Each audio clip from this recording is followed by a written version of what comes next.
I've seen this common trend where freelancers are told that you should be investing in SIP, you should do this SIP, step up SIP, you should buy this, buy that, stuff like that. I'm not a very big believer of that. That's why I'm going to tell you the best places where I invested and you should also invest to get the highest ROI. Now, no matter how much money you make 10,000, 20,000, 1 lakh, 10 lakhs a month. These are the investments that are non-negotiables. You cannot just negotiate on these. And the first one is gonna be investing where you spend most of your time. You work 8 hours, you sleep for 8 hours. So on what do you work? You work on your laptop or on your workstation. So you go there, get out the best possible specs that you can with the money you have so that your work is more efficient, so that you don't waste time. How do you work? You work by sitting on a chair. So you invest on a chair where you are gonna spend the next 8 hours so that you take care of your posture, your health, and your spine. And then where do you spend the remaining 8 hours? On your mattress, on your bed, sleeping. Invest in a high quality mattress that is gonna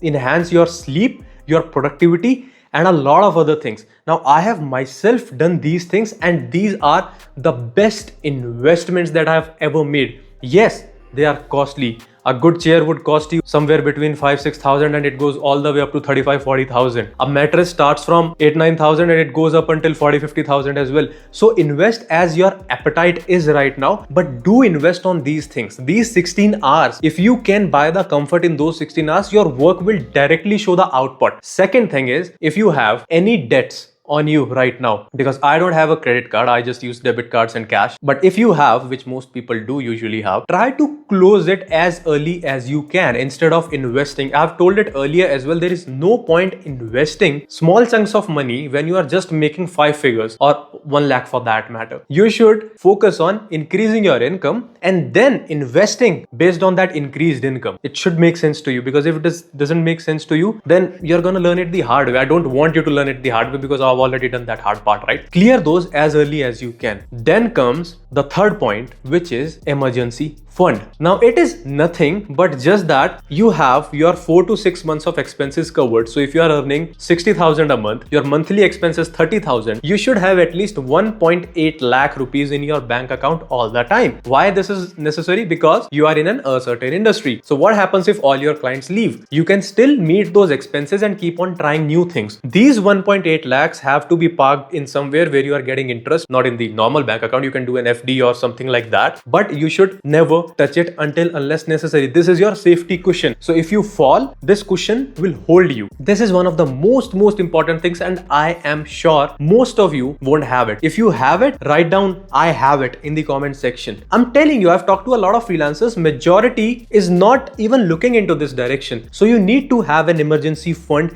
by all means. Next thing comes up is your health insurance. You need to have it. You just can't expect money to be magically flowing in case of an emergency. So health insurance is another add-on that you should definitely have. Once you have these things sorted, now take that money that you have, that you were planning to invest, and put it back in business. But Vaibhav, I'm just a graphic designer, I'm just a content writer. What is my business? Where do I put it? Your portfolio website. Make it even better. Get a custom domain from Google. That is literally very simple. And when I get DMs from business domains, I take them more seriously rather than a personal domain. So my domains end with @vaibhav.com or @gtladder.com. It's not vaibhav@gmail.com, because I personally don't like it being on the other side. When freelancers pitch me, I do prioritize brand domains because they show more seriousness and more skin in the game, and that's what you need to exactly do as well. So you want to step up your business a step at a time, little by little. These all minute things, they matter and they compound. Just like your mistakes compound, your small actions, they also compound. Once you have all these sorted out, sit down, and we have done this exercise before, so I guess you have the answer by now. Cap your lifestyle expenses. Lifestyle expenses. Necessary expenses,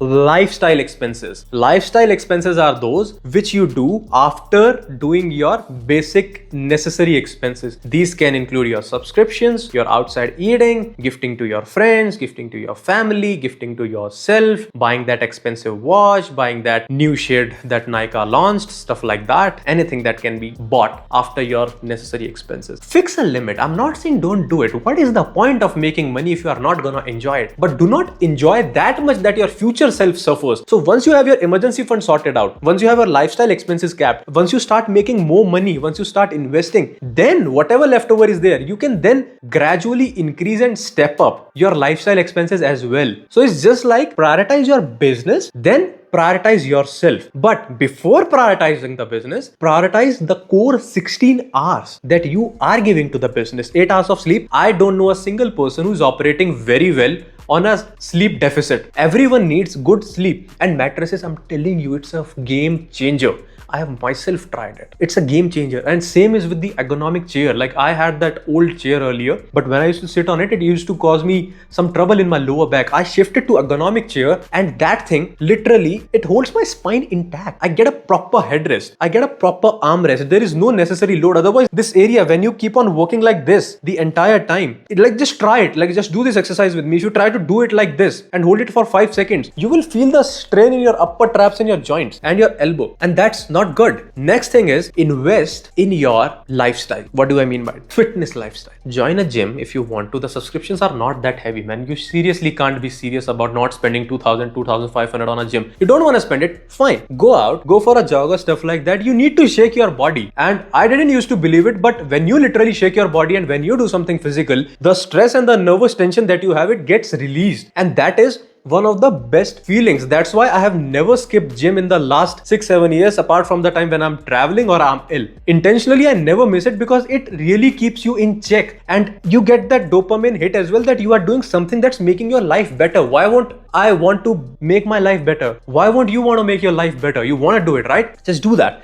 And once you are done past all these things, whatever money you have left, invest back in polishing your skill. What do I mean by that? Polish your skill. Literally become a subject matter expert. Experts are always paid more than journalists, right? Expert you can only become when you spend enough time or you learn from someone who has already spent that time. So you leverage, like you shorten your learning curve and the experimentation curve by paying someone a certain amount of money, getting their experience and adding that into your current journey and becoming the best possible version of yourself month on month. These are the things that you really need to do. These are the investments. No SIPs, no crypto, no swing trading, nothing else. Anything that is easy money is gonna take your money. And anyone who is telling you an easy way to make money without putting in the effort passively, that's just making money for the person who is telling it, not for you. So you need to sort these things out and just become the best possible version of yourself.